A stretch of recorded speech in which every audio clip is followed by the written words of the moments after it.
हासिल वाक़िया आगाह कंदासीं। टंडवागम भरिसां नामालूम गाड़ी की टक्कर में मोटरसाइकिल सवार नौजवान पोरियत फौत थी वियो आहे। अफ़सोसनाक ख़बर अवां ताईं पहुचायूं पिया। टंडवागम भरिसां नामालूम गाड़ी की टक्कर में मोटरसाइकिल सवार नौजवान पोरियत फौत थी वियो आहे। वधीक तफ़सील मालूम कयूं था। शिराज समूह टेलीफोन लाइन ते मौजूद आहे। शिराज, कहिड़ा तफ़सील आहिनि, आगाह कजो।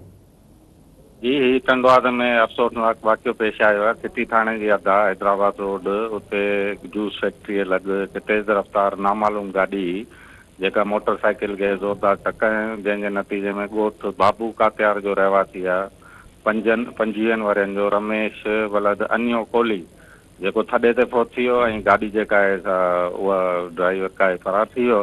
हादसे बैदि जेको इतला मिलण ते पुलिस उते पहुती ऐं लाश खणाए तालका अस्पताल पहुचायो, जितां ज़रूरी कार्रवाई बैदि जेको आहे सो लाश वारनि खां हवाले कयो वियो आहे। ऐं फ़ौती जे मुतालिक़ मालूम थियो आहे त हीअ असुल टंडोलियार जो आहे।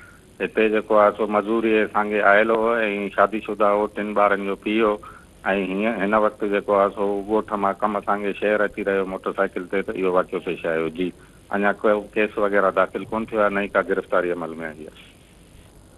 शिराज समूह जी महिरबानी तफ़सील ॾियण जे लाइ।